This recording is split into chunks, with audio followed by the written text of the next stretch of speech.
Today we're going to be going over the changes in regards to testing with COVID-19. First of all, we're going to go over ACT and SAT changes. And the first thing that I wanted to go over is the fact that this year, most colleges are making the test optional. So students do not have to take the SAT and ACT to be eligible to apply to most colleges, which is an exciting thing in light of everything that's going on.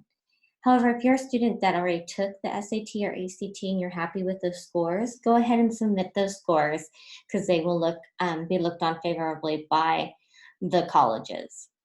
And if you're a student who still wants to try to take those tests, you're not going to be prevented from doing so if the availability opens up in the fall, but it's no longer a have to. So if you decide to prepare, some of the resources that I suggest are either Khan Academy, Futurology, and number2.com are great resources for grades 9 to 11 if you choose to prepare for the SAT or ACT. Additionally, Jaden is going to go over some tips for students that want to prepare for those tests this year as well. Yeah, so something that really worked for me was just taking the tests themselves from previous years. So what I did is there's a website, I took ACT, and there's a website called the Crack ACT, and I'm sure there's a counterpart for the SAT where they release the tests from previous years. I made an Excel spreadsheet and I went test by test, and I broke it down into sections, and I kept doing sections over and over and recording which questions got wrong, and then focusing on those questions got wrong and took the test over and over until I got 100%. And what this did to me is it allowed me to strengthen the parts of the test so strong in, and it really worked for me in math. And then also make sure that you time yourself when you take each section so you get used to the pacing of the test, because that's something that you're going to run into in a few sections. You're going to finish on time, but other ones you'll probably be a little bit behind. So it's good to figure out the pacing of it before test day.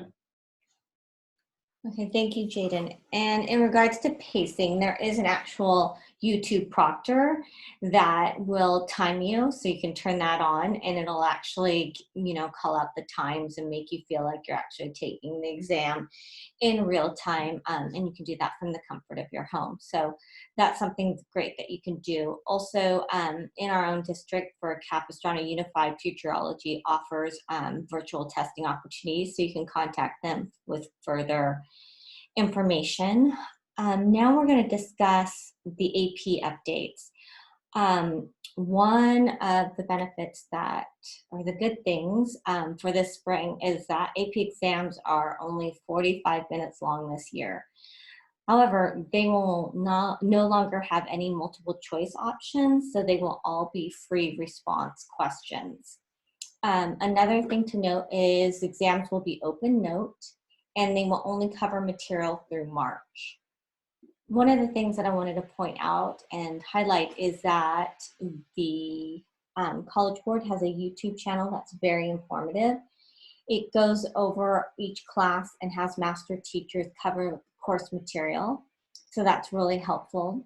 And this spring, the College Board will also come and be releasing a at-home guide for AP exams as well.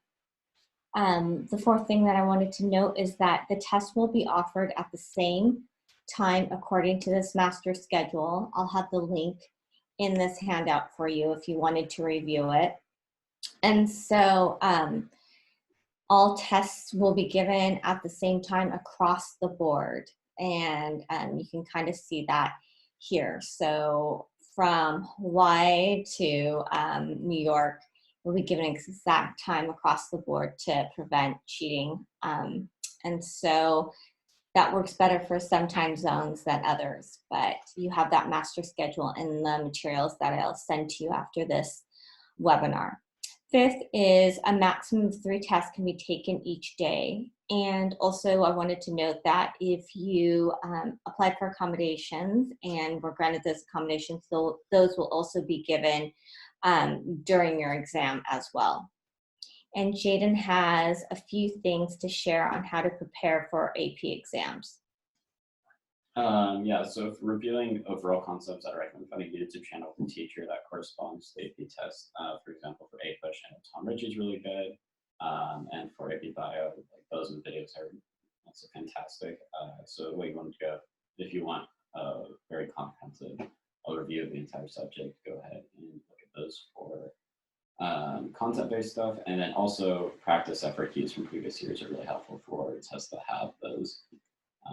That really helped me, especially in the AP Bio test, because there's a lot of variety in terms of things I can throw at you. So taking tests from previous years gave me a good idea of how to strategize for those. And again, the College Board website is a great resource for practice test questions and overall content information. So make sure to go there, the actual College Board website, and as well as their YouTube channel for additional information. But I wanted to wish you the best of luck on your exams this spring and hope that you take the extra time that you have to prepare for those AP exams, do well on your current classes, and if you find the time, maybe prepare for the SAT or ACT for this fall. And hopefully you'll be able to take those exams, but do not feel any pressure to do so if you're in the class of 2021. Thanks so much. I'm Colleen Bryan from College Materials. If you have additional questions, you can contact me at collegematerials@gmail.com.